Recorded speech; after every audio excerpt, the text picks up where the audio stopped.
Hi friends, welcome to Anjana ಅಡುಗೆ. ಇವತ್ತು ನಾನು ಸಿಂಪಲಾಗಿ ಒಂದು ಚಿಕನ್ ಕರಿ ಮಾಡೋದನ್ನು ತೋರಿಸ್ತಾ ಇದ್ದೀನಿ.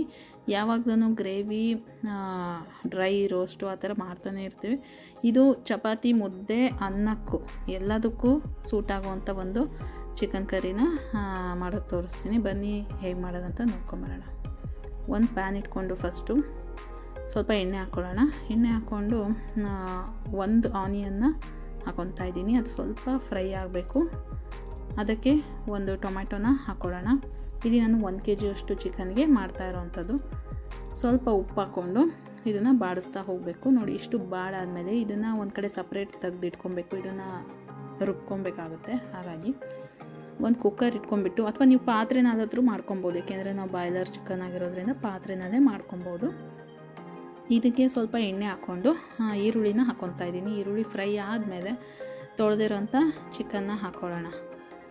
ಈಗ ಈ ಚಿಕನ್ ಸ್ವಲ್ಪ ಸುಂಡ್ದಂಗೆ ಆಗಬೇಕು, ಅಂದರೆ ಅದರ ಹಸಿ ವಾಸನೆ ಎಲ್ಲ ಹೋದಂಗೆ ಆಗಬೇಕು. ಸ್ವಲ್ಪ ಹೊತ್ತು ಫ್ರೈ ಮಾಡಿ ಇದಕ್ಕೆ ಸ್ವಲ್ಪ ಅರಿಶಿನ ಮತ್ತು ಉಪ್ಪನ್ನ ಹಾಕ್ಬಿಟ್ಟು ಮಿಕ್ಸ್ ಮಾಡಿ ಸ್ವಲ್ಪ ಹೊತ್ತು ಮುಚ್ಚಬೇಕಾಗತ್ತೆ.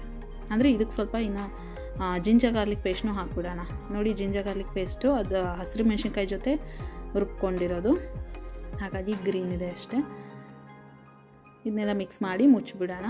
ಈಗ ಚಿಕನ್ನು ಚೆನ್ನಾಗಿ ಬೆಂದಂಗೆ, ಅಂದರೆ ಒಂಥರ ಸುಂಡ್ದಂಗೆ ಆಗುತ್ತೆ. ನೋಡಿ, ಈ ರೀತಿ ಆಗುತ್ತೆ.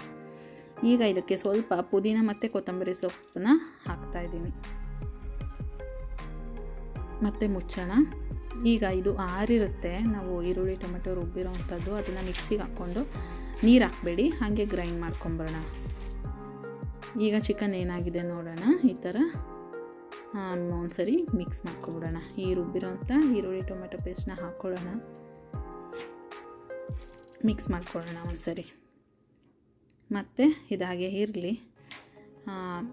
ಈ ಕಡೆ ಬ್ಯಾಡಗಿ ಮೆಣಸಿನ್ಕಾಯಿ ಒಂದು 5-6 ನೆನೆಸಿರೋ ಅಂಥದ್ದು, ಬಿಸಿನೀರಲ್ಲಿ ನೆನೆಸಿರೋ ಅಂಥದ್ದು ರುಬ್ಕೊಳ್ಳೋಣ.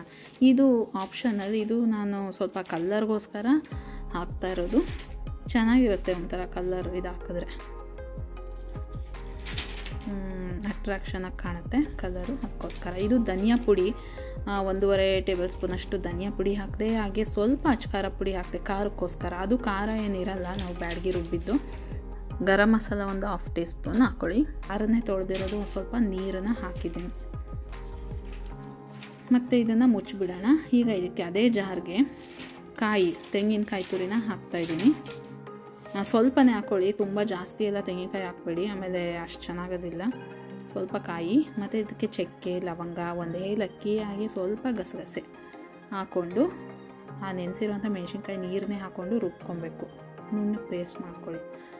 ಈಗ ಚಿಕನ್ ಏನಾಗಿದೆ ನೋಡೋಣ. ಈಗ ಅದಕ್ಕೆ ನಾವು ತೆಂಗಿನಕಾಯಿ ರುಬ್ಬಿರೋ ಅಂಥದ್ದನ್ನು ಹಾಕೋಣ.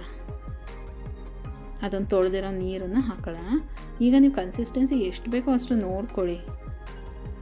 ತುಂಬ ಸ್ವಲ್ಪ ತೆಳು ಬೇಕಂದರೆ ತೆಳು ಮಾಡ್ಕೊಬೋದು, ಇಲ್ಲ ಸ್ವಲ್ಪ ಗಟ್ಟಿಗೆ ಬೇಕು ಅಂದರೆ ಗಟ್ಟಿಗೆ ಮಾಡ್ಕೊಬೋದು. ಈಗ ಇದಕ್ಕೆ ಪುದೀನ ಕೊತ್ತಂಬರಿ ಹಾಕ್ಬಿಟ್ಟು ಉಪ್ಪನ್ನು ಕೂಡ ಹಾಕಿಬಿಟ್ಟು ಮಿಕ್ಸ್ ಮಾಡ್ಕೊಳ್ಳೋಣ.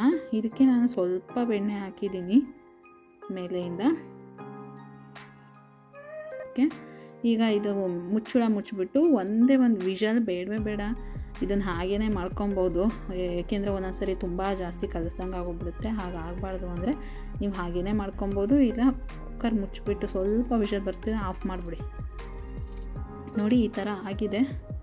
ಎಷ್ಟು ಚೆನ್ನಾಗಿ ರೆಡಿ ಆಗಿದೆ. ಇವಾಗ ನೋಡಿ, ಕನ್ಸಿಸ್ಟೆನ್ಸಿ ನೀವು ಹೇಗೆ ಬೇಕಿರೋ ಮಾಡ್ಕೊಬೋದು. ನಾನು ಸ್ವಲ್ಪ ಕರಿ ಹದಕ್ಕೆ, ಅಂದರೆ ಸ್ವಲ್ಪ ಸಾಂಬಾರು ಹದದಲ್ಲಿದೆ. ನೀವು ಇನ್ನೊಂದು ಸ್ವಲ್ಪ ಗಟ್ಟಿ ಬೇಕಿರೋ ಮಾಡ್ಕೊಬೋದು. ನಾನು ಇದನ್ನು ರೈಸ್ ಜೊತೆ ಸರ್ವ್ ಮಾಡ್ತಾಯಿದ್ದೀನಿ. ಹಾಗೆ ಚಪಾತಿ ಕೂಡ ಮಾಡಿದ್ದೆ, ಚಪಾತಿ ಜೊತೆನೂ ತಿನ್ಬೋದು, ಮುದ್ದೆ ಜೊತೆ ಕೂಡ ತಿನ್ಬೋದು. ಎಲ್ಲದಕ್ಕೂ ಸೂಟ್ ಆಗುತ್ತೆ ಇದು. ನನ್ನ ವಿಡಿಯೋ ಇಷ್ಟ ಆಗಿದ್ದರೆ ಲೈಕ್ ಮಾಡಿ, ಶೇರ್ ಮಾಡಿ, ಹಾಗೆ ನನ್ನ ಚಾನಲ್ನ ಸಬ್ಸ್ಕ್ರೈಬ್ ಮಾಡ್ಕೊಳ್ಳಿ. ಪಕ್ಕದಲ್ಲಿರೋ ಬೆಲ್ ಐಕನ್ ಕೂಡ ಕ್ಲಿಕ್ ಮಾಡಿ. ಇದರಿಂದ ನಾನು ಎಲ್ಲ ವೀಡಿಯೋಸನ್ನು ನೀವು ಮಿಸ್ ಮಾಡದೆ ನೋಡ್ಬೋದು. Thank you for watching. Bye.